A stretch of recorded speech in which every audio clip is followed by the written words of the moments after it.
Hey guys welcome back. आज चाहिँ हामी फङ्सन सुरु गर्छौँ हैन। योभन्दा अगाडि चाहिँ हामीले फ्लो कन्ट्रोल युनिट अन्तर्गत डिसिसन मेकिङ लुप र स्विच स्टेटमेन्टहरू बुझेका थियौँ। अब चाहिँ हामी फङ्सन सुरु गर्नेछौँ। र फर्स्टमा फङ्सन भने के हो त फेरि फङ्सन चाहिँ एउटा त्यही स्टेटमेन्टहरू हो हैन, सेट हो जुन चाहिँ हामीले इनपुट लिन्छौँ र त्यसमा कुनै कम्पिटिसन हुन्छ, क्यालकुलेसन हुन्छ र प्रडक्ट दिन्छ। त्यस नर्मल छ र हामीले यो फङ्सनको डेफिनेसन भन्दा नि अब हामी कोड रन गरेर बुझ्छौँ हैन प्रष्ट। र यसको फाइदाहरू चाहिँ के छ त भन्दा यो चाहिँ हाम्रो कोड एकदम रियुजेबल हुन्छ क्या।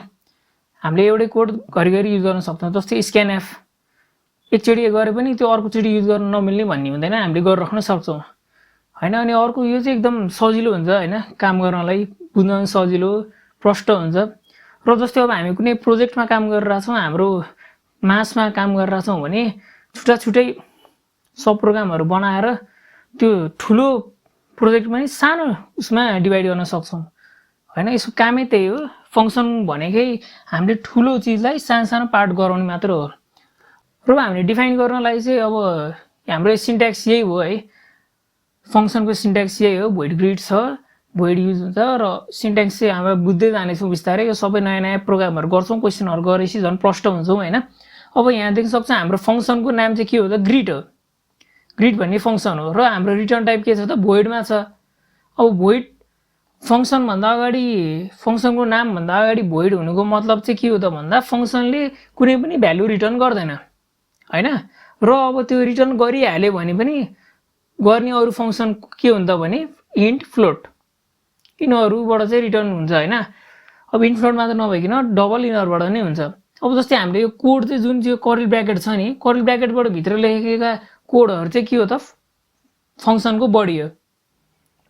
अब हामीले अघि त्यो डिफाइन त गर्यौँ हैन। अब डिफाइन गरेर पनि पुग्दैन, हामीले चाहिँ फङ्सनलाई कल पनि गर्नुपर्छ हैन। कल गरेपछि बल्ल हामीले लेखेको कोडहरू एक्सनमा आउँछन्।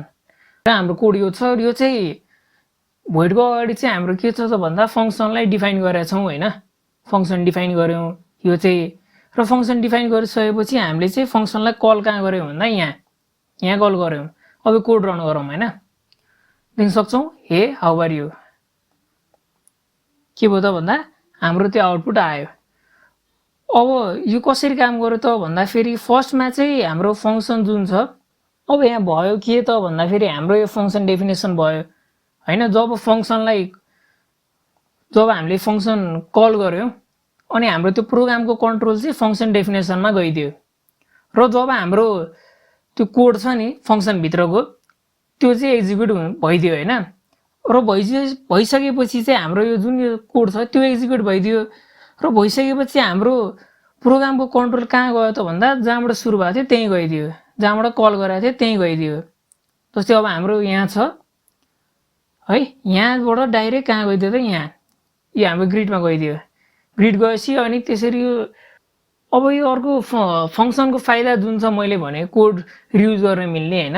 जब हामीले फङ्सन डिफाइन गर्छौँ त्यसपछि हामीले चाहिँ त्यसलाई बारम्बार कल गर्न सक्छौँ। त्यो भएपछि हाम्रो कोड चाहिँ रियुज हुने भयो।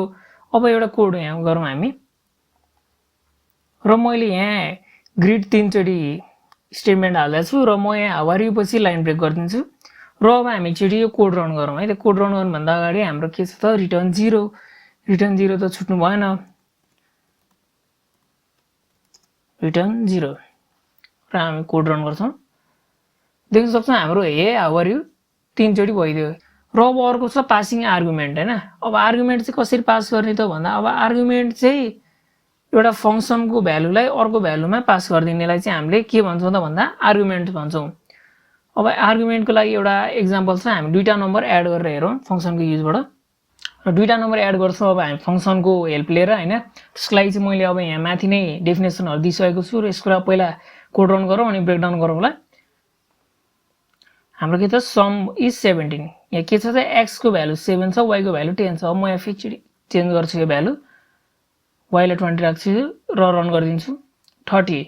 अब यहाँ भयो के त भन्दा फेरि हाम्रो जुन यो भेरिएबल छ नि एक्स र वाई फङ्सन कलमा, त्यो फङ्सन कलको भ्यालु चाहिँ भेरिएबल n1 र n2 मा पास भइदियो।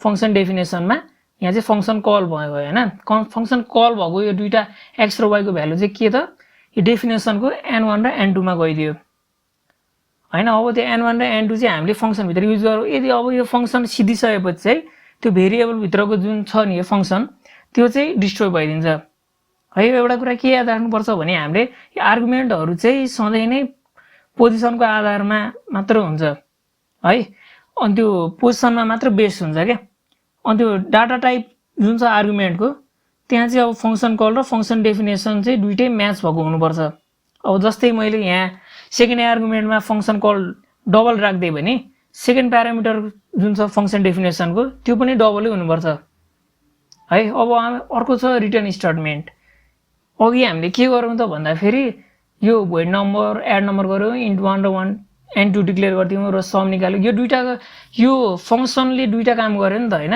फंक्सनले एउटा काम के गर्यो त भन्दा दुईटा नम्बर एड गर्ने काम गर्यो यो फंक्सनले र प्रिन्ट गर्ने काम गर्यो हैन अब फंक्सनले एडिसन मात्र गरे भए बेटर हुन्थ्यो नि त किनभने फंक्सन हामीले युज गर्ने भनेको एउटा स्पेसिफिक टास्क एउटा मात्र काम गर्नलाई त युज गर्छौं नि र त्यस्तो केसमा चाहिँ हामी के गर्छौं त भन्दा रिटर्न स्टेटमेन्ट युज गर्छौं के त भ्यालु रिटर्न गर्न र त्यो रिजल्ट प्रिन्ट गर्दिनलाई अब एउटा एक्जाम्पल हेरौं एउटा कुरा के याद गर्नुपर्छ भने अघि हाम्रो रिटर्न टाइप त्यो अघि फंक्सनको रिटर्न टाइप भोइड थियो भने अब चाहिँ हामी यहाँ के गर्छौं त इन्ट राख्दिन्छौं हैन इन्ट राखिसकेपछि अब के हुन्छ त भन्दा हाम्रो फंक्सनले चाहिँ इन्ट भ्यालु मात्र रिटर्न गर्ने छ अनि अर्को के गरौँ त भन्दा हामीले यहाँ रिटर्न सम एड गर्यौं र हामीले प्रिन्ट जुन हाम्रो स्टेटमेन्ट थियो त्यसलाई हामीले तल राख्दिएर यहाँ रिजल्टलाई डिफाइन गर्दियौं अब चाहिँ हाम्रो जब रिटर्न सम भन्ने छ त्यहाँ चाहिँ भ्यालु रिटर्न भएर आउने छ अब एकचोटी प्रोग्राम रन गरौँ सम चाहिँ हाम्रो 30 किनभने x को भ्यालु 20 थियो y को भ्यालु 10 थियो अब यसलाई मैले 30 राख्दिन्छु सम छ 50 जुन यो x र y को भ्यालु छ त्यो चाहिँ कहाँ गएर पास भइदियो त भन्दा फेरि n1 र n2 मा फंक्सन कल हुँदा फेरि पास भइदियो र अब चाहिँ हाम्रो जुन यो कोड छ फंक्सनमा त्यो चाहिँ हाम्रो एक्जिक्युट भइदियो त्यो एक्जिक्युट भइसकेपछि हाम्रो यो रिटर्न स्टेटमेन्ट छ यो रिटर्न सम त्यो चाहिँ डाइरेक्ट कहाँ आयो त भन्दा यहाँ आयो के रिजल्टमा आइदियो रिटर्न स्टेटमेन्ट इन्काउन्टर गर्न साथ यहाँ आइदियो रिजल्टमा आउन साथ यहाँ भित्रको समको भ्यालु छ जुन चाहिँ यहाँ रिजल्टमा स्टोर गराएको थियौ त्यहाँ गएर बस्दियो अब यो रिजल्ट कहाँ छ त भन्दा मेन फंक्सनको भित्र छ अब एउटा कुरा के याद गर्नुपर्छ त भन्दा हामीले मतलब दुईटा कुरा रिटर्न स्टेटमेन्टको काम चाहिँ एउटा फंक्सन स्टप गर्दिने हो इन्ड गर्दिने हो जब त्यो रिटर्न इन्काउन्टर हुन्छ त्यो फंक्सन इन्ड भइदिन्छ र अर्को के काम गर्छ त भने रिटर्न स्टेटमेन्टले चाहिँ हाम्रो भ्यालु रिटर्न गर्दिन्छ र थ्यांक यू गाइस आजलाई यति नै अब हामी अर्को भिडियोमा चाहिँ फंक्सन प्रोटोटाइप सुरु गर्ने छौं थ्यांक यू